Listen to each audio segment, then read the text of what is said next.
زبان کے ذائقے کے لیے ایک تھوڑی سی مثال عرض کرنے کی اجازت دیجیے کہ ہندوستان میں جب مسلمان آئے تو کوئی لاکھوں کی تعداد میں نہیں آئے. جمنا کے کنارے 5-7 آدمی آئے, 10 آدمی آئے. یہ جو بمبئی تھا, یہ چھوٹا سا گاؤں تھا, یہاں پر مچھی کا کاروبار کرنے والے لوگ جو ہے چھوٹی چھوٹی کشتیاں چلاتے تھے. 1-2 کشتیاں یہاں آئی, 30-35 آدمی یہاں آئے. بروچ میں کچھ آئے, کالیکٹ کے سمندر میں کچھ کشتیاں ان کی مضبوط تھی, 40-45 آدمی آئے. اتنے آدمی آ کر کے کیا ملک کو فتح کر سکتے تھے؟ نہیں, وہ قرآن لے کر کے آئے جو انسانی دنیا کو ایک دین دینے والا تھا, ایک گفٹ دینے والا تھا, ایک سوچنا دینے والا تھا, ایک بشارت دینے والا تھا. انگلیوں پر گنے جانے کے قابل لوگ تھے جو اس ملک کے اندر آئے. وہ تجارت بھی کرتے تھے ساتھ میں. انہوں نے کوئی دین کو کمرشل نہیں بنایا تھا. انبیاء نے دین کو کمرشل نہیں بنایا. ہر نبی قرآن مجید کے اندر یہ کہتے ہوئے نظر آتا ہے کہ قل لا اسألکم علیہ اجرا, کہہ دو ان سے میں تم سے کوئی اجر نہیں مانگتا. ان اجر الا علی اللہ, میرا اجر اور میری مزدوری اللہ کے ذمے. کوئی ڈیوائن شپ, کوئی چودھراہٹ, کوئی دھرمادھیکاری, کوئی فیس, کوئی پیسہ, کچھ نہیں چاہیے. میرا اجر اور مزدوری اللہ کے ذمے ہے, اور مجھ پر اللہ نے کتاب کا جو اوترن کیا ہے وہ تم تک پہنچانے کے لیے آیا ہوں. اور جو میری بات کو مانے گا اس کے ذمے بھی میں نے یہ بات لگائی ہے کہ وہ دوسروں تک پہنچائے.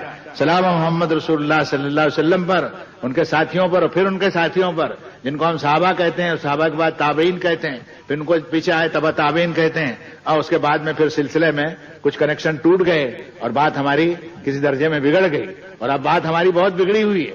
اس لیے میں آپ کو یہ کہتا ہوں کہ اس کا سدھار کیجیے. قرآن مجید کو معنی کے اعتبار سے اگر آپ سمجھتے نہیں ہیں تو یہ آپ کا ذاتی نقصان تو ہوگا ہی, اور ہو گیا ہے, لیکن پوری انسانیت کا نقصان ہوگا کہ اگر آپ گریں گے, آپ ٹھوکر کھائیں گے, اور قرآن مجید سے آپ انجان رہیں گے تو پوری دنیا انسانیت جو انجان رہے گی. اور کل قیامت کے میدان میں یہ لوگ آپ پر مقدمہ کریں گے.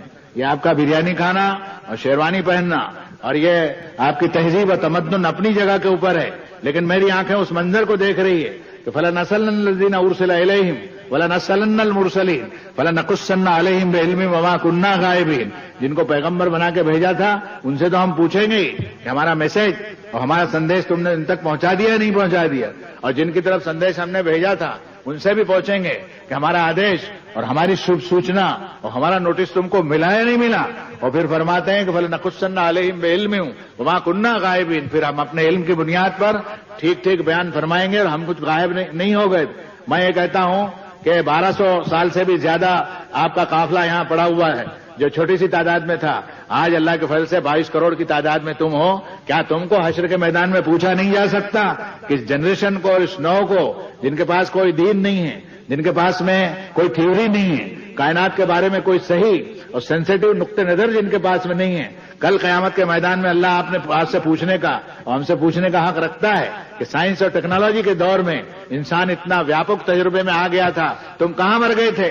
تمہارے پاس قرآن مجید تھا, تم نے خود بھی نہیں سمجھایا اور ہماری مخلوق کو بھی نہیں بتایا. تو مجھے آپ بتائیے آپ کس حال میں ہوں گے؟ میرا کوئی تقریر کرنا کوئی پیشہ نہیں ہے کہ پیشہ اور واعظین کی طرح میں آپ کو خوش کروں. آپ کی ذمہ داری کو آپ سمجھیں کہ انسانی دنیا کو قرآن مجید کی جو دین ہے وہ آپ کے پاس سینوں اور سفینوں میں محفوظ ہیں. اگر آپ اس کو جانیں گے تو خود اپنی زندگیاں بھی بنا لیں گے انشاءاللہ. آپ کی دنیا بھی بنے گی اور آخرت بھی بنے گی, اور آپ کے گرنے سے انسانی دنیا کو جو زوال پذیر ہونا پڑے گا اس کی جوابداری بھی آپ پر ہے. اس لیے میں نے اس سبجیکٹ کو یا اور اس عنوان کو قبول کیا کہ انسانی دنیا کو قرآن کی کیا دین ہے. ہزاروں ہزار دین ہے. فرمایا ان تعدوا نعمت اللہ لا تحصوها, اللہ کی نعمتوں کو گننا چاہو گے گنتی میں کاؤنٹنگ کے اندر گنت شاستر کے ذریعے زیرو لگا کر کے بھی نہیں لا سکتے.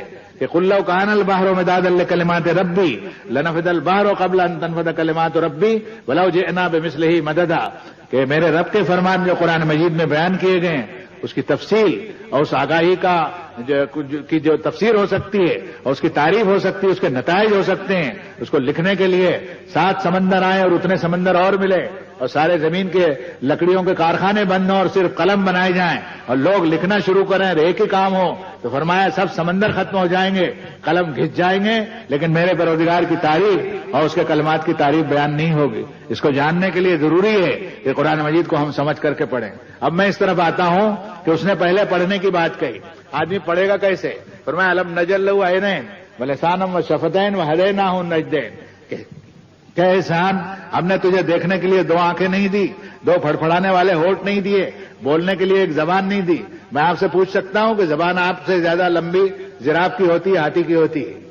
ہونٹ جو ہیں آپ سے زیادہ جو ہے وہ شیر کے اور چیتے بھالو بھیڑیے کے ہوتے ہیں، لیکن اس کو واچا اور وانی جس کو سنسکرت میں کہتے ہیں، یا قوت ناطقہ جس کو عربی کے اندر کہتے ہیں، وہ قوت بیان اس کو نہیں دی، صرف انسان کو اس نے قوت بیان دی۔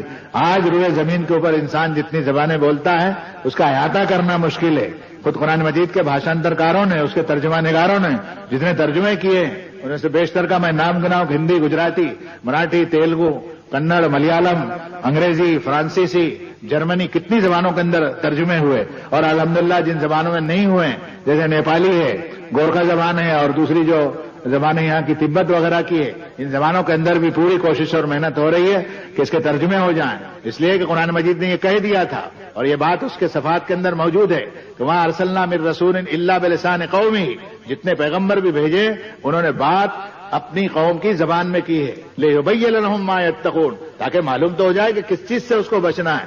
آپ اس پھیر میں مت رہیے کہ آپ گوشت کھا لیں گے، داڑھی بڑھا لیں گے، اور آپ جلسے اور جلوس نکال لیں گے، اور آپ ہماری مانگیں پوری کروائیں گے، اور آپ 26 جنوری کو ورودھ دیوس منائیں گے اور کالی پٹیاں مانیں گے، اور آپ ریلیاں نکالیں گے، اور آپ ہماری مانگیں پوری کرو گے، یہ کرو گے، آپ کامیاب کبھی نہیں ہو سکتے۔ پیغمبروں نے اپنی بات منوانے کے لیے طریقے اختیار نہیں کیے، پیغمبروں نے، حضرت محمد صلی اللہ علیہ وسلم جو سب پیغمبروں کے سردار ہیں، جو طریقہ اختیار کیا وہ پڑھنے اور پڑھانے کا، سکھانے کا، بولنے اور بتانے کا، اور انسانوں کے دلوں کو دھو دینے کا طریقہ اختیار کیا۔ یہ طریقہ اس امت کو اختیار کرنا پڑے گا جب وہ قرآن مجید کی دین انسانی دنیا کے نام آئی ہے اس کا تعارف اور اس کا پرچار کر سکیں گی۔